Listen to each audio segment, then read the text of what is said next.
स्वाहा तत्सवितुर्वरेण्यं भर्गो देवस्य धीमहि धियो यो नः प्रचोदयात्।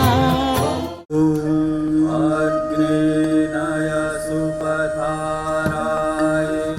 अस्मान् विश्वानि देववयुनानि विद्वान् युयोधस्मज्जुहुराणमेनो भूयिष्ठान्ते नमोक्तिं विधेम। गुरुदेव और परम वंदनीय माता जी की सूक्ष्म उपस्थिति में मंच पर विराजमान माननीय श्री अन्ना जी, हमारे अन्ना जी के साथ यात्रा कर रहे हैं संतोष भारती जी, चौथी दुनिया के संपादक, हमारे कार्यकर्ता, वरिष्ठ कार्यकर्ता श्री बजमोहन गौड़ जी भाई साहब, प्रतिकुलपति और हमारे रजिस्ट्रार साहब, यहाँ बैठे सभी हमारे वरिष्ठ कार्यकर्ता भाइयों बहनों, आज बड़ा सुखद संयोग है कि अन्ना यहाँ पधारे हैं और उन्होंने इच्छा जाहिर की कि मैं बच्चों से बात करना चाहता हूँ। एक संयोग ये आ गया कि बच्चे आज एग्ज़ाम दे रहे हैं अभी 8 से 12-11 तक, और आपको भी निकलना भी है यात्रा में आगे। अन्ना जी की यात्रा एक प्रकार से जनतंत्र गणतंत्र के बारे में लोगों को जानकारी देने की यात्रा है। इसके लिए आप पहले भी आधा भारत घूम चुके हैं, अब उत्तराखंड की यात्रा में निकल रहे हैं यहाँ से, और ये यात्रा 26 तारीख को रुद्रपुर में समाप्त होगी। यहाँ से आप सीधे आज चलेंगे तो बड़कोट जाएंगे, उत्तरकाशी के पास। हमारे यहाँ कल आए, कल आपने रात्रि में विश्राम किया और प्रातःकाल में यहाँ से आप लोगों के से विदाई लेके प्रखर प्रज्ञा श्रद्धा पे गुरुदेव माता जी की पादुकाओं पे नमन करके, समाधि स्थल पे नमन करके फिर वहाँ से निकल जाएंगे। आपके साथ करीब 40-50 लोगों का दल है जो साथ चल रहा है, जो साथ हो जाएगा। क्योंकि समय बहुत कम था, हम ज़्यादा लोग सूचित नहीं कर पाते। जितने लोग बैठे हैं मैं इन्हीं को मान लेता हूँ कि यही लोग हमारे कार्यकर्ता हैं। इन्हीं के माध्यम से मैसेज सबको तब तक जाएगा जो वो देना चाहते हैं। एक छोटा सा देशभक्ति का गीत हम लोग करते हैं, उसके तुरंत बाद फिर अन्ना का संदेश। गीत है भारतवर्ष हमारा प्यारा, अखिल विश्व से न्यारा। सीधे चलते। भारतवर्ष हमारा प्यारा, अखिल विश्व से न्यारा। भारतवर्ष हमारा प्यारा, अखिल विश्व से न्यारा। सब साधन से रहे समुन्नत, सब साधन से रहे समुन्नत, भगवन देश हमारा। भारतवर्ष हमारा प्यारा, अखिल विश्व से न्यारा। भारतवर्ष हमारा प्यारा, अखिल विश्व से न्यारा।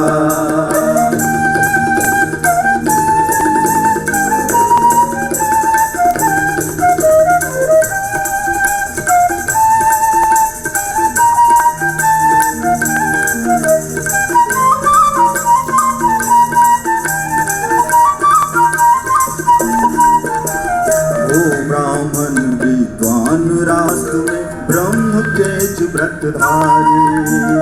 ओ ब्राह्मण विद्वान राष्ट्र में ब्रह्म तेज व्रतधारी। महारथी हो सूर धनुधर, क्षत्रिय लक्ष्य प्रहारी।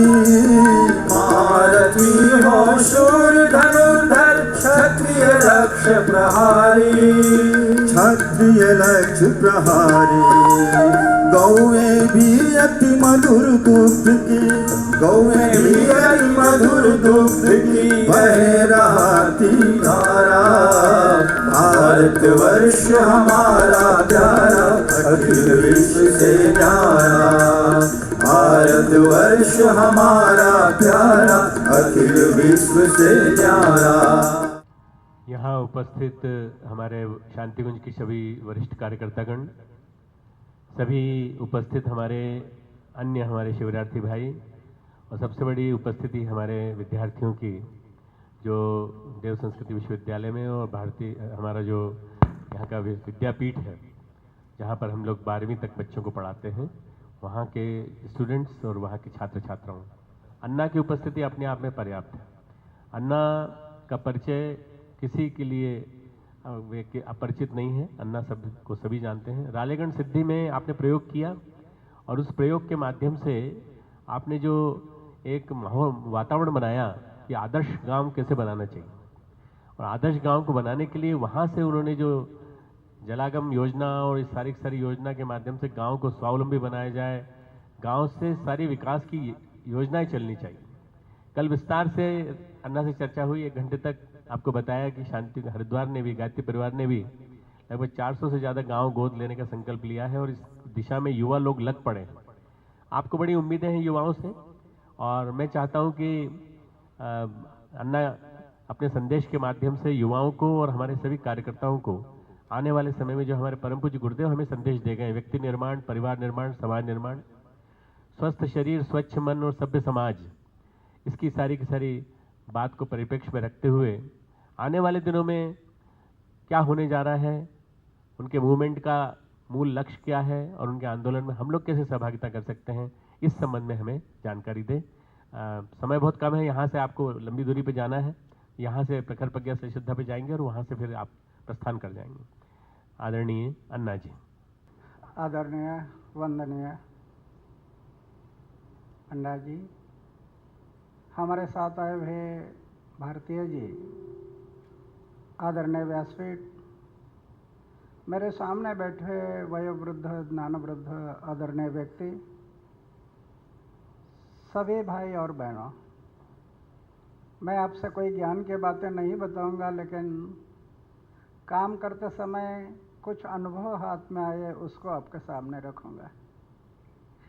अभी जो आचार्य श्री का गीत हमने सुना, देश के बारे में उनकी जो प्रेम था, लगन थी, सोच थी, उससे ज्ञात होता है। कल एक छोटी सी किताब मेरे हाथ में आई कि जागो मालिक, जनतंत्र लाना है, और हम लोग उसी काम में लगे हैं। पहले तो मेरे सामने एक प्रश्न था हमेशा, जब मैं यंग था, युवक था, मेरे सामने एक प्रश्न हमेशा खड़ा था कि क्या चक्कर है दुनिया का। ये सब लोग दौड़ रहे, सवेरे 4 बजे उठते हैं, रात को 10 बजे तक भाग दौड़ में लगे हैं, और थोड़ा स्मशान भूमि में जाने तक कोई भी रुकते नहीं।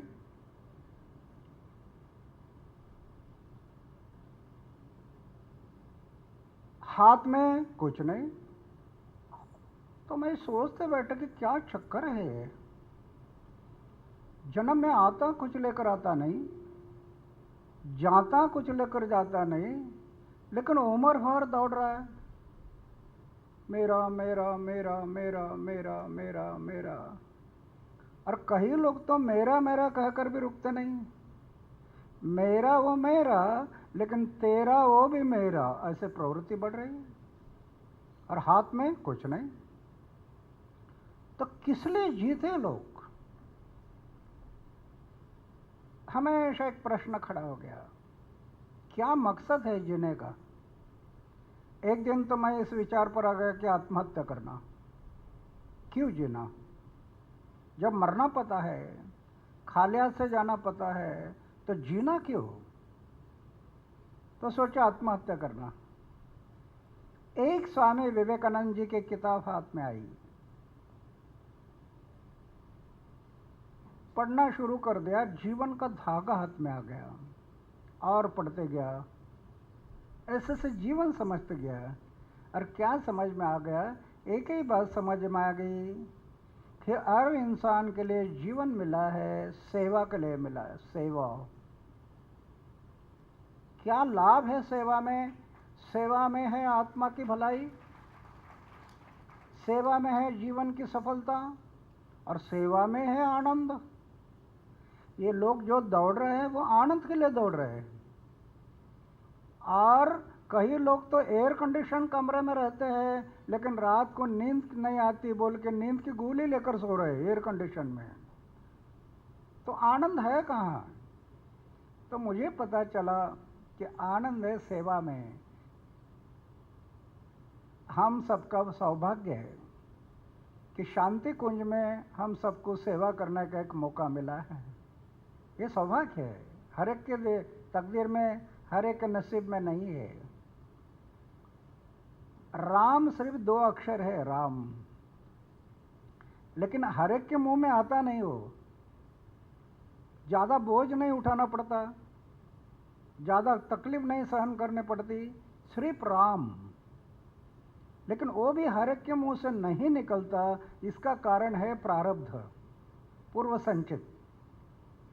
जिनका पूर्व संचित है, प्रारब्ध है, उन्हीं के मुंह से ये बात निकल, राम शब्द आ जाता है। ऐसे हम सबका प्रारब्ध है कि हमें यहाँ सेवा करने का एक मौका मिला। सेवा में आनंद। आज ये जो लोग दौड़ रहे हैं ये सब सेवा आनंद के लिए तो दौड़ रहे हैं आनंद के लिए, लेकिन आनंद खोज रहे बाहर, और सही आनंद बाहर नहीं। हमारा रास्ता गलत हो गया। आनंद की खोज में लगे हैं लेकिन आनंद खोज रहे हैं बाहर। और सभी हमें महापुरुषों ने, संतों ने बताया कि भाई आनंद बाहर नहीं, आनंद अपने भीतर से मिलता है और सेवा से मिलता है। बाहर का आनंद मिलता है लेकिन क्षणिक है और परिणाम हमेशा दुख में है। जैसे गांव में हम देखते हैं, कोई नया मोटरसाइकिल लिया, उसको माला पहनाते हैं, 2-3 चक्कर लगाकर घुमाकर दिखाते हैं लोगों को कि मोटरसाइकिल लाया, आनंद मिलता है। रास्ते में पंचर बन गई, पेड़ के नीचे सर में हाथ देकर बैठ जाता, पीछे दुख है। घर में हम देखते हैं 1000 रुपये कीमत की चाय पीने वाली डिज़ाइन के कप बसी लाते हैं बाजार से, तो बहुत से लोग क्या करते हैं, दरवाजे के सामने दीवार में लगाते हैं, लोगों ने आते देखना। 1000 रुपये कीमत की डिज़ाइन वाली कप बसी, तो आनंद मिलता है। कप बसी लाया, आनंद मिलता, हाथ से निकल गई, टूट गई, दिन भर सोचते बैठता, 1000 रुपये के नुकसान हो गया, आज पीछे दुख छुपा हुआ है। तो सही आनंद बाहर नहीं, सही आनंद अपने भीतर से है, और वो है सेवा में। ये जब मुझे पता चला तो 26 साल की उम्र में मैं तय किया कि मेरा जीवन सेवा के लिए अर्पण। वो सेवा 4 दीवारों के अंदर, एक मंदिर, एक मूर्त, उसकी पूजा। ऐसे गांव एक मंदिर है, राष्ट्र एक मंदिर है, जनता ये सर्वेश्वर है, और ये जनता की सेवा ये भगवान की पूजा। जो आचार्य श्री ने हमें बताया था, आचार्य श्री ने जो अपने जीवन में सोचा था कि मंदिर की पूजा करो, ये दोष नहीं है। वो पूजा करते समय गांव एक मंदिर है, राष्ट्र एक मंदिर है, जनता ये सर्वेश्वर है, और वो जनता की सेवा ये भगवान की पूजा है। ये जो आचार्य स्नेह में हमें संदेश दिया, और मुझे स्वामी विवेकानंद से किताब से पता चला कि मानव सेवा माधव सेवा, जन सेवा ये भगवान की पूजा है। हमारे मराठी के संत है, कहते हैं, कुठे शोधिशी रामेश्वर आणि कुठे शोधिशी काशी, हृदयातील भगवंत राहिला हृदयातून उपाशी। बोल रहे कहाँ खोज रहे हैं आप रामेश्वर और काशी, वो हर एक के दिल में बसा है, उनमें खोजो। तो ये मुझे जब पता चला और मैं तय किया कि मेरा जीवन, मेरा देश की सेवा और मेरे देश के समाज की सेवा के लिए जीवन अर्पण। खतरा लगने लगा, शादी कर लो तो चूल्हा जलाने में समय बीत जाएगा, इसलिए मैं सोचा कि शादी नहीं करना। मेरा जीवन का हर क्षण मेरा देश और देश की जनता की सेवा में लगे, ये सोचकर मैंने वो भी व्रत ले लिया कि शादी नहीं करना। अभी मेरा घर है गांव में, 40 साल हो गए घर में गया नहीं। मेरे 3 भाई है, ये भाई के बच्चों का नाम क्या है पता नहीं। करोड़ रुपए की योजना अपनाई, करोड़ रुपए की, कहीं बैंक बैलेंस नहीं। लेकिन जीवन में जो आनंद है ना, लखपति करोड़पति को जो आनंद नहीं मिलता होगा, मैं अनुभव करता मेरे जीवन में कितना आनंद है। और लोग जीते हैं आनंद के लिए, और एयर कंडीशन कमरे में नींद की गोली लेकर सोते हैं।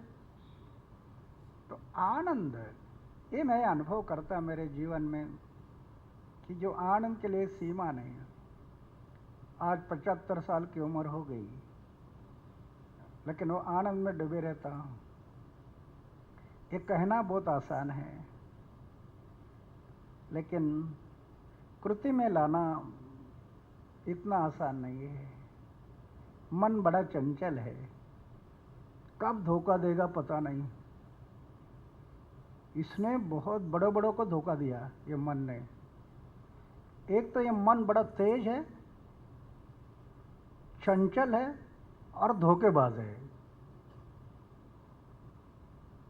बड़ों बड़ों को धोखा दिया इसने। 1000 साल की तपस्या करने वाला विश्वामित्र को धोखा दिया। हम तो किस झाड़ के पत्ती, विश्वामित्र, पारस और ऋषि को धोखा दिया। लेकिन मैं अनुभव कर रहा मेरे जीवन में 75 साल की उम्र में इतना भी दाग नहीं लगने दिया, इतना भी दाग। इसके कारण ये बड़े बड़े गुंडों के साथ मैं लड़ रहा हूँ देश के भलाई के लिए। कहीं दाग नहीं उसमें। अरे दाग होता तो इन लोगों ने तोड़ मोड़ देना था मुझे, लेकिन कहीं दाग नहीं लगने दिया। तो इतना आसान नहीं है, कहना बहुत आसान है, लेकिन असंभव भी नहीं है, संभव है। सिर्फ हम मन को अगर लगा दिया तो असंभव नहीं है। और मन को लगाम लगाने के लिए आचार्य श्री ने हमें बताया है, मन को लगाम लगाना है तो कि आध्यात्मिक विचार है, मन को लगाम लगा सकते हैं।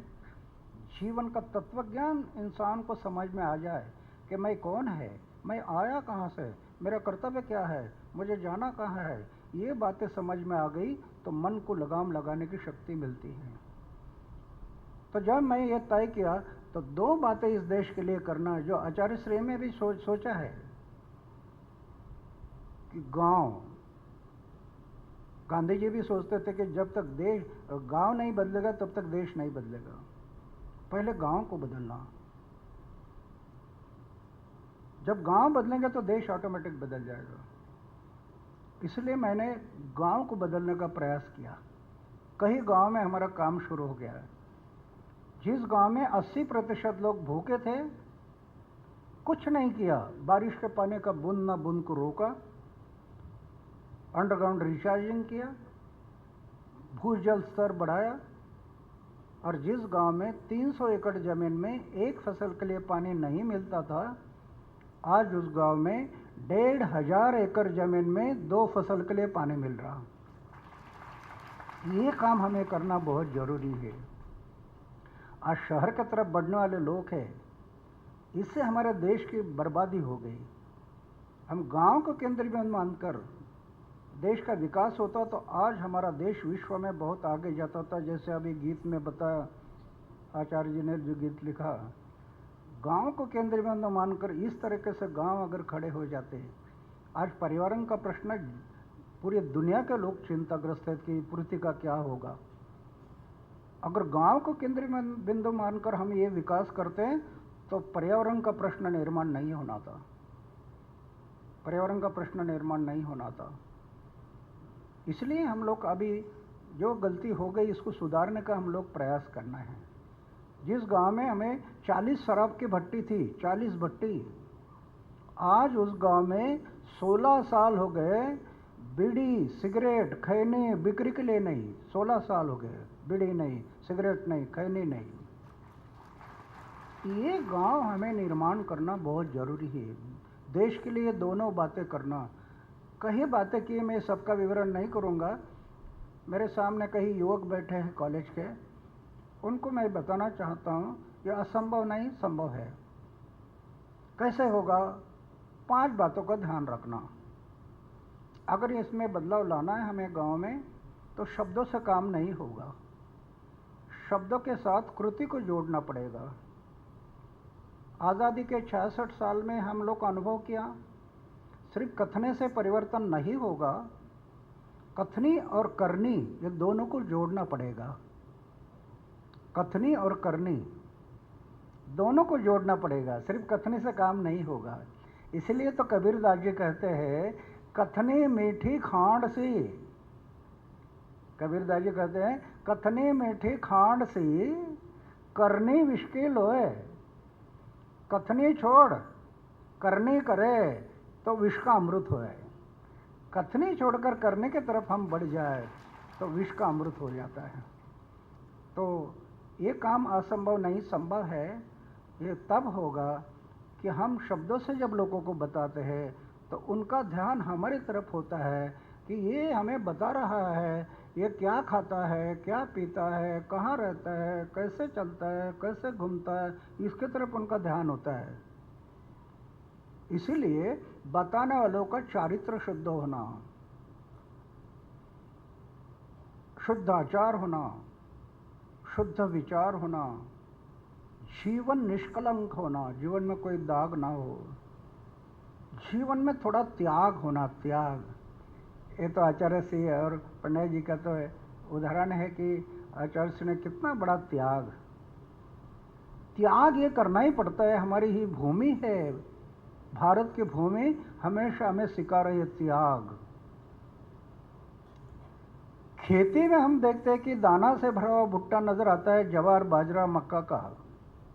ये दाना से भरा हुआ भुट्टा नजर खेती में नजर आता है, लेकिन कब नजर आता है? पहले एक दाना को त्याग करना पड़ता है। एक दाना अपने आप को जमीन में मिटा लेता है, तब भुट्टा नजर आता है। पहले एक दाना जमीन में नहीं गया तो भुट्टे कैसे नजर आएंगे? आज जरूरत है इस देश के लिए, समाज के लिए एक दाना जमीन में जाने वाला है। मुझे बड़े प्रसन्नता होती है कि यहाँ कई युवक है अभी सेवा के लिए यहाँ ज्वाइंट आए हैं। वो एक मुझे आशा का किरण लगता है कि एक दाना बनकर वो काम करेंगे। एक दाना जमीन में जाने से दाना से भरा हुआ भुट्टा नजर आएगा। कई दाने ऐसे सोचते हैं क्यों जमीन में जाना, मुझे तो रहने के लिए माड़ी है, घूमने के लिए गाड़ी है, मैं जमीन में क्यों जाना। जो दाने ऐसे सोचते हैं कि जमीन में क्यों जाना, और जो दाने जमीन में नहीं जाते वही दाने नष्ट हो जाते हैं। क्योंकि जो दाने जमीन में नहीं जाते वही दाने चक्के में जाते हैं, पीसते हैं और उनका आटा बन जाता है। जमीन में नहीं गए, चक्के में गए, आटा बन गए। जमीन में जाने वाले दानों का आटा नहीं बनता, वो तो हजारों दानों को निर्माण करते रहते हैं, उनका आटा नहीं बनता। देखिए ना, हमारे परिवार में बताइए, ये 200 साल पहले हमारे घर में कौन थे बताइए? हमारे परिवार में पता नहीं है। क्यों? चक्के में गए, आटा बन गए, खत्म। आचार्य सिंह की जयंती क्यों मनाते हैं? महात्मा गांधी की जयंती क्यों मनाते हैं? विवेकानंद जी की जयंती क्यों मनाते हैं? एक एक दाना बन गए, खत्म नहीं हुए, भुट्टे लेकर खड़े हैं। तो इन बातों के लिए सोचना है जीवन में। जमीन में जाना है, चक्के में जाना है। ये मेरा भाषण नहीं, मैं सोचा मेरे जीवन में कि एक दाना बनना, आज भुट्टा नजर आ रहा है। तो एक तो हमें ये काम करना पड़ेगा, और दूसरा कल आचार्य से का एक छोटी सी किताब मेरे हाथ में आ गई, जागो मालिक। जागो मालिक, जनतंत्र लाना है। वही काम हम कर रहे हैं अभी। जो देश में निकले बाहर, वो इसलिए निकले हैं कि 26 जनवरी 1950 में हमारे देश में हम प्रजासत्ताक दिन मनाया। प्रजासत्ताक दिन, उस दिन प्रजा की सत्ता गई इस देश में, प्रजा मालिक बन गई। तिजोरी जनता की है, ये सब संपत्ति जनता की है, लेकिन जनता को पता नहीं चला।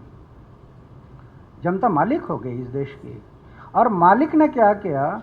एमएलए एमपी को अपना सेवक बनकर भेजा कि हम मालिक हो गए, तिजोरी हमारी है, आप हमारे सेवक बनकर जाइए, हमारे तिजोरी का सही प्लानिंग करिए, बोल के सेवक को भेजा। राष्ट्रपति ने क्या किया? आईएएस, आईपीएस, आईएफएस सनदी ऑफिसर का चयन किया और उनको बताया आपको गाड़ी बंगला सब कुछ फैसिलिटीज दे देंगे, लेकिन आपने गवर्नमेंट सर्वेंट बोल के काम करना। गवर्नमेंट है जनता और सर्वेंट है सेवक। सभी ऑफिसर जनता के सेवक। हम जिनको चयन करके भेजा वो भी जनता के सेवक। मालिक कौन है? जनता। चित्र क्या है? आज मालिक को बनाया सेवक और सेवक बन गए मालिक। इसलिए जगाने के लिए देश में निकले हैं कि भाई जागो मालिक, जागो। हाँ, ये उल्टा हो गया हमारे देश में। 1857 से लेकर 1947 तक 90 साल तक लाखों लोगों ने अपनी जान की कुर्बानी की इस देश के लिए। लाखों लोगों ने कुर्बानी की। किस लिए? ये हुकुमशाह अंग्रेज को यहाँ से निकालना और हमारे देश में जनतंत्र लाना, लोकतंत्र लाना। इसलिए इतना बड़ा बलिदान हो गया और आखिर अंग्रेज इस देश से चला गया। 1947 में अंग्रेज चला गया। 1947 में अंग्रेज चला गया। हमारा संविधान बना 1949 और वो संविधान संसद को अर्पण हुआ। बाबा साहब जी अम्बेडकर जी ने वो संविधान संसद को अर्पण किया और 26 जनवरी 1950 में प्रजासत्ताक आ गया। अभी जो संविधान बना है उसमें क्या लिखा है? संविधान में संविधान कह रहा है कि लोकतंत्र लाना है, जनतंत्र लाना है, तो जनता ने आप अपना उम्मीदवार खड़ा करना और जनता ने उसको चुनकर भेजना। ये संविधान कह रहा है। लोकतांत्रिक गणराज्य, गणराज्य की बात कर रहा है हमारा संविधान। लेकिन हुआ क्या? देशवासियों के साथ धोखाधड़ी हुई। धोखाधड़ी हुई कि प्रजासत्ताक आ गया। अभी जिस दिन प्रजासत्ताक आ गया उस दिन पहले से जो पक्ष और पार्टी आ रही थी वो बर्खास्त होनी थी। गांधी जी ने कहा भी था कि कांग्रेस को बर्खास्त करो, अभी जनतंत्र आ गया है। तो जनतंत्र में जनता ने अपना प्रतिनिधि खड़ा कर कर चुनकर संसद में भेजना। इंडिविजुअल, सामूहिक नहीं। हमारा संविधान सामूहिक को मान्यता नहीं दे रहा, लेकिन ये धोखाधड़ी हुई हमारे साथ। तो पक्ष और पार्टी सामूहिक पद्धति से उन्होंने इलेक्शन लड़ाना शुरू कर दिया। क्यों हुआ? उसमें भी इलेक्शन कमीशन ने धोखाधड़ी की। उस टाइम के प्राइम मिनिस्टर और इलेक्शन कमीशन साठगांठ हो गई। आज संविधान नहीं कह रहा कहीं पर भी पक्ष और पार्टी ने इलेक्शन लड़ाना, कहीं नहीं कह रहा। इसलिए हम लोग बाहर पड़े जनता को जगाने के लिए कि भाई संविधान, ये देश संविधान के आधार पर चला हुआ देश है, तो संविधान के आधार पर हमें चलना चाहिए। और संविधान तो कह रहा है लोकतांत्रिक गणराज्य की बात कर रहा है। आज जो भ्रष्टाचार बढ़ गया उसका कारण है समूह अंदर गया, इसके कारण भ्रष्टाचार बढ़ गया। अगर गणराज्य होता तो समूह नहीं बनना था, भ्रष्टाचार नहीं होना था। एक एक आदमी भ्रष्टाचार नहीं करेगा, समूह। जैसे आप देखते हैं ना, किसी मंत्री पर आरोप होता है कि इन्होंने इस्तीफा देना चाहिए, तो समूह टूट कर पड़ता है, नहीं नहीं वो नहीं, राजीनामा नहीं देंगे, इस्तीफा नहीं देंगे। समूह बोलता है, वो नहीं बोल रहा। तो ये समूह के कारण करप्शन बढ़ गया। इसलिए हम आज जो देश में घूम रहे हैं वो इसीलिए घूम रहे हैं। ये तो आचार्य जी ने वो छोटे पुस्तक में जो लिखा है, जागो मालिक, जनतंत्र लाना है। वो जनतंत्र लाने के लिए हम लोग घूम रहे, लोगों को जगा रहे कि संविधान जब ये कह रहा है और ये देश संविधान के आधार पर चला है, तो अभी हम 2-3 बातें सोच रहे। इलेक्शन कमीशन को ये पूछेंगे कि किस आधार पर आपने मान्यता दी? संविधान में तो कहीं पर नहीं है, तो आपने किस आधार पर दी पक्ष और पार्टी को मान्यता? ये एक बात। दूसरी बात है कि इस देश की सर्वोच्च व्यवस्था है, न्याय व्यवस्था है। तो हो सकता है हम आगे सुप्रीम कोर्ट के पास भी जाएंगे कि किस आधार पर ये मान्यता मिली है। संविधान तो कहीं पर नहीं कह रहा, तो ये किस आधार पर मान्यता दी, इसकी जांच करो। अगर नहीं होता तब तक हम पूरे देश में घूमेंगे, देश में घूमेंगे। और देश की जनता अगर जाग गई तो किसी से हमें लड़ाई करने की ज़रूरत नहीं, किसी से हाथापाई करने की ज़रूरत नहीं, किसी से मार पिटाई करने की ज़रूरत नहीं। जनता अगर जाग गई तो जैसे दिल्ली में संसद है, उससे बड़ी है जनसंसद, देश की जनसंसद। ये जनसंसद ये दिल्ली के संसद से बहुत बड़ी है, लेकिन लोगों को पता नहीं चला। राज्य की संसद और दिल्ली के संसद से जनसंसद बड़ी है। क्यों? जनसंसद ने इन संसदों को बनाया है, जनसंसद ने बनाया है, इसलिए हम जनसंसद को जगा रहे हैं। और अभी सितंबर में शायद हम लोग दिल्ली में पूरी देश की जनसंसद बुला रहे हैं कि भाई ये ऐसे ऐसे हमारे जनता के साथ धोखाधड़ी हुई, आप बताइए जनसंसद क्या करना चाहिए, आप राय दे दो, ये हम पूछेंगे। और उसके मुताबिक फिर आगे की राह चलेंगे कि जनसंसद, अगर जनसंसद जाग गई, जनसंसद संगठित हो गई, तो देश की भ्रष्ट सरकारें उखाड़ कर फेंक सकती है, इतनी शक्ति है जनसंसद में। कुछ करना नहीं, जनसंसद में उसके वोट में इतनी शक्ति है, वो चाबी है ना, वो वोट में है जनता के। अगर जनता जाग गई और जनता ने तय किया कि आगे के लिए किसी भी पक्ष और पार्टी को मैं वोटिंग नहीं करूंगा, तो ऑटोमेटिक पक्ष और पार्टी खत्म हो जाएगी और लोकतांत्रिक गणराज्य आएगा। इतना आसान नहीं है, बहुत कठिन है। एक घर में दो भाई दो पक्ष के हैं, आज दो पार्टी के दो भाई है, ऐसी स्थिति में उनको बदलना इतना आसान नहीं है, लेकिन असंभव नहीं है। हमें विश्वास हो रहा है, हमें विश्वास हो रहा है, जरूर इस देश में जनतंत्र आएगा, लोकतंत्र आएगा, और ये भ्रष्ट व्यवस्था जो है उसको हम नेस्त नाबूद करेंगे। समय लगेगा। हम क्या किया, हम लोग ये हर 5 साल में सत्ता परिवर्तन की बात सोचा, सत्ता परिवर्तन, यही हमारी गलती हो गई। सत्ता परिवर्तन से देश में बदलाव नहीं आएगा, ये तो हम अनुभव किया 66 साल में। एक सत्ता गई, दूसरी आ गई, दूसरी गई, तीसरी आ गई। तो ये सत्ता परिवर्तन में हुआ क्या, सत्ता बदल गई, लेकिन एक सत्ता ने भ्रष्टाचार में ग्रेजुएशन किया और दूसरों ने डॉक्टरेट पाई। तो सत्ता परिवर्तन से काम नहीं होगा, व्यवस्था परिवर्तन करना पड़ेगा।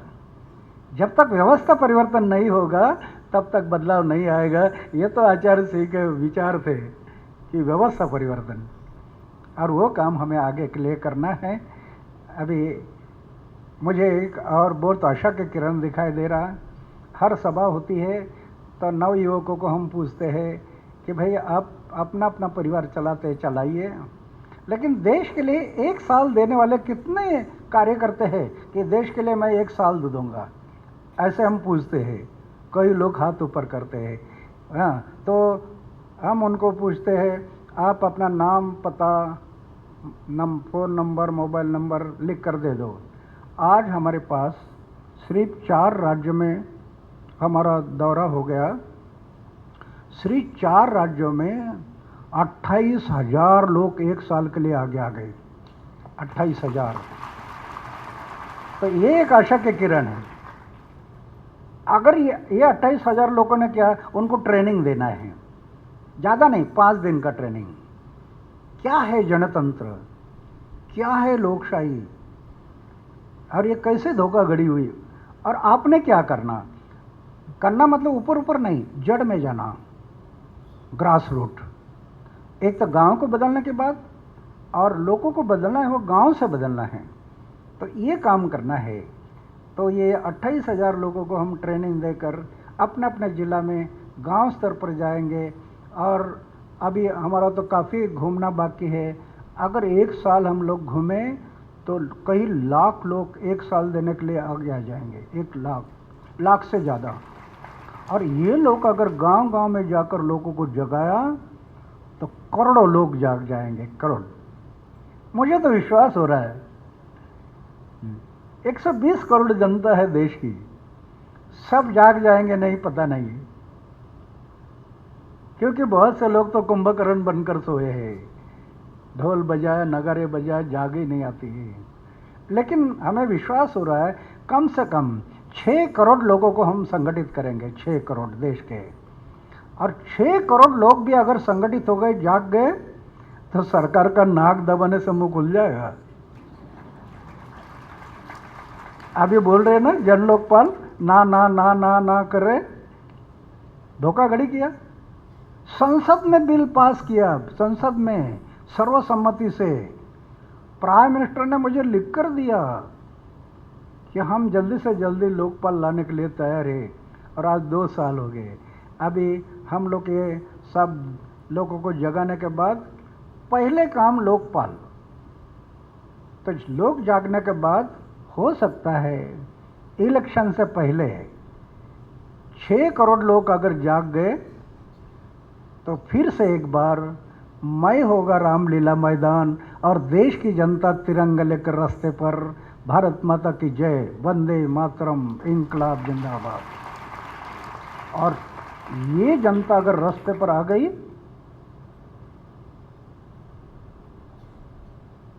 तो जन लोकपाल लाना पड़ेगा। जनता कहेगी जन लोकपाल लाओ न तो जाओ, दोनों में एक तो लाना पड़ेगा।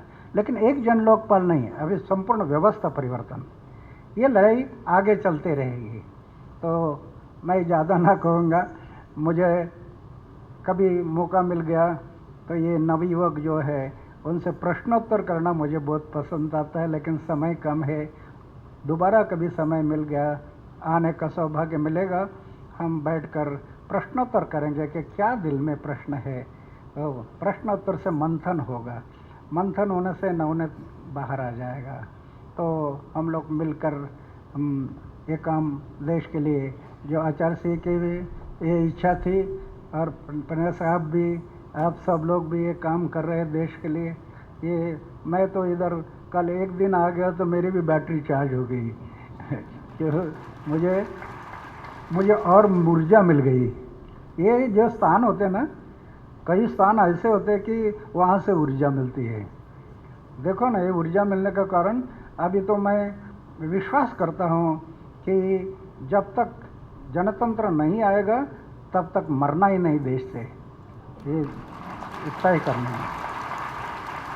लोकतंत्र लाना है देश में, लोगों ने, लोगों के लिए लोक सहभाग से चला हुआ तंत्र वो देश में लाना है, और ये भ्रष्टाचार मुक्त भारत को हम निर्माण करना है। तो ये हम करेंगे सब मिलकर। मैं ज़्यादा ना कहते हुए अभी एक जागे, आज का सफ़र बहुत लंबा है, इसलिए मैं ज़्यादा ना कहूँगा, यही पर मेरे शब्द को पूर्णारंभ देता हूँ। भारत माता की, भारत माता की, वंदे वंदे, इंकलाब इंकलाब। धन्यवाद।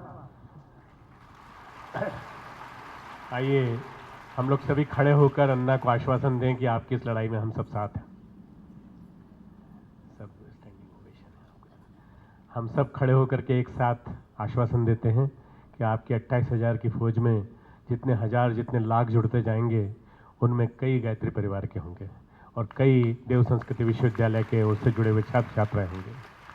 आप आए फिर से और युवाओं से संवाद करें, ऐसा मैं चाहूँगा, क्योंकि युवाओं पे हमारी बहुत बड़ी आशाएं टिकी हैं। हमारा एक आंदोलन है divine India youth association, youth group भी हम लोग चलाते हैं।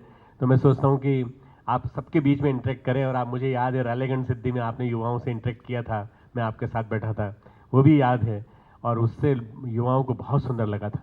यहाँ भी हमारी यूनिवर्सिटी में बच्चों के मन में कई जिज्ञासाएँ हैं।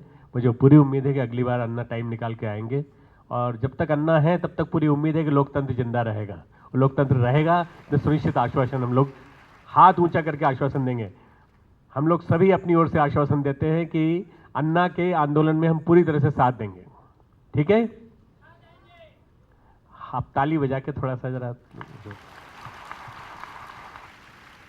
यहाँ से अन्ना समाधि स्थल रवाना होंगे। वहीं से खड़े खड़े नमस्कार कर लें।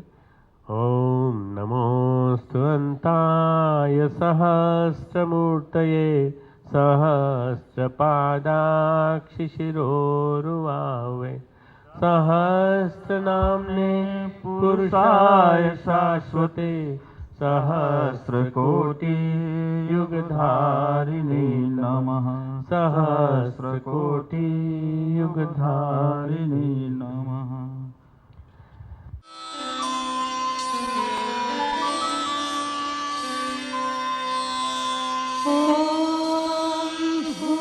भूर्भुवः स्वः तत्सवितुर्वरेण्यं भर्गो देवस्य धीमहि धियो यो नः प्रचोदयात्।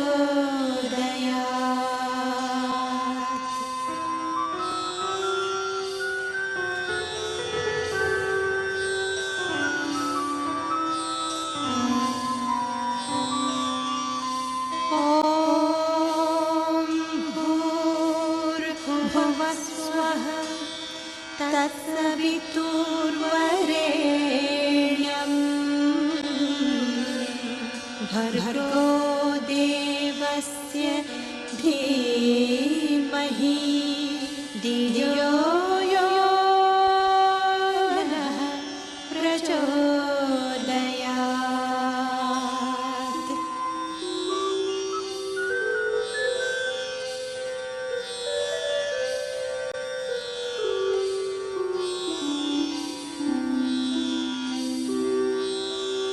ॐ भूर्भुवः स्वः तत्सवितुर्वरेण्यं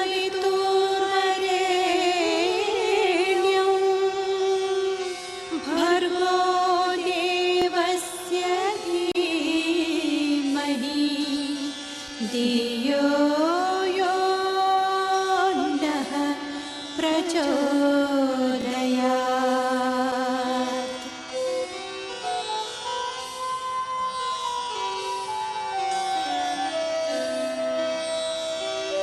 ॐ भूर्भुवः स्वः तत्सवितुर्वरेण्यं भर्गो देवस्य धीमहि धियो यो नः प्रचोदयात्।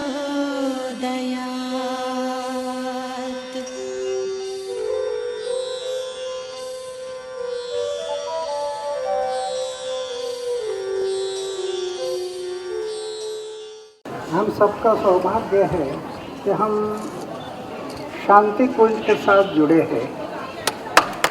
ये सबका सौभाग्य है, क्योंकि ये रास्ते से दौड़ने वाले लोग सब शांति के लिए दौड़ रहे हैं। हवाई जहाज के लिए टिकट नहीं, रेल के लिए टिकट नहीं, बस के लिए टिकट नहीं। सवेरे 4 बजे उठते हैं, रात को 10 बजे तक भाग दौड़ में लगे हैं शांति के लिए। एक तरफ शांति के लिए दौड़ रहे हैं और दूसरी तरफ बहुत से लोग एयर कंडीशन में रहते हुए भी रात को नींद की गोली लेकर सोते हैं, नींद नहीं आती बोल के। तो शांति तो बाहर नहीं मिलेगी, शांति अपने भीतर से मिलती है। ये शांति कुंज में आने के बाद हमें पता चलता है कि शांति हमेशा अंदर से मिलती है, बाहर नहीं। बाहर की शांति ये स्थायी नहीं है, ये स्थायी शांति नहीं है वो है? जैसे घर में फैन लाया, फिट किया, बटन दबाया, हवा मिलने लगी, शांति है। मोटर जल गई, सर में हाथ देकर बैठ जाता है, वो स्थायी शांति नहीं है। शांति दुख, शांति दुख, शांति दुख मिश्रित है। निर्लेप शांति है, वो यहाँ है। जो आचार्य श्री ने हमें जो बताया है, जो शांति अंदर से मिलेगी वो सेवा से मिलेगी। सेवा का अर्थ है निष्काम कर्म। भगवद गीता ने हमें संदेश दिया, कर्मण्येवाधिकारस्ते मां फलेषु कदाचन। निष्काम भाव से कर्म करते रहो, यही भगवान की पूजा है। फिर मंदिर में बैठ के भी जाने की भी जरूरत नहीं है, हैं? तो ये निष्काम भाव से, जैसे मेरा भाषण नहीं है, मैं तो मेरे जीवन में हर कर्म कर रहा हूँ और निष्काम भाव से, फल की अपेक्षा नहीं है। और देश और समाज की सेवा, मुझे खतरा लग रहा था शादी कर लो तो चूल्हा जलाने में समय बीत जाएगा, इसलिए मैं सोचा शादी भी नहीं करना, मेरे जीवन का हर क्षण जनता के और देश के सेवा में लगे। आज 75 साल की उम्र हो गई, वही विचार कायम है। लेकिन मैं अनुभव करता हूँ, मैं शादी नहीं किया लेकिन मेरा परिवार छूटा नहीं। 4 दीवारों के अंदर एक छोटा सा परिवार करना था, छोटा ना करते हुए ये बड़ा परिवार बन गया। और ये बड़े परिवार में आनंद होता है। अरे छोटे परिवार में सब दुख है, क्यों? सब मेरा है ना, 4 दीवारों के अंदर, ये मेरा, वो मेरा, ये मेरा, वो मेरा। लैट्रिन का डब्बा गुम हो गया तभी सोचते बैठता कहाँ गया। छोटे परिवार में दुख है, बड़े परिवार में आनंद है। तो ये हम सबों का बहुत सौभाग्य है कि शांत गुंज ये बड़े परिवार में हमें शामिल होने का सौभाग्य मिला। मुझे तो विश्वास हो रहा है कि आपके जीवन में भी वो शांति आ गई होगी। लेकिन मेरी विनती है, कभी कभी ऐसे शांति का अनुभव करते हुए कभी कभी दिक्कतें आती है। कोई कुछ बोलता, कोई बोलता, हाँ, कोई निंदा करता, कुछ गलत बोलता है। ऐसे समय पर कान में उंगली डालो, मत सुनो उसको, क्योंकि ये महापुरुषों की स्थिति है, हम तो सामान्य लोग हैं।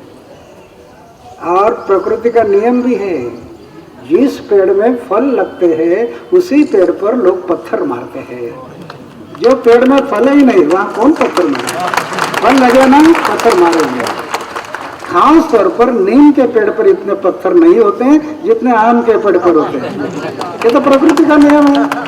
तो इसलिए इन बातों के लिए सोचो। सफर बहुत दूर का है, मैं ना ज़्यादा ना बोलते हुए सबके लिए भारत माता की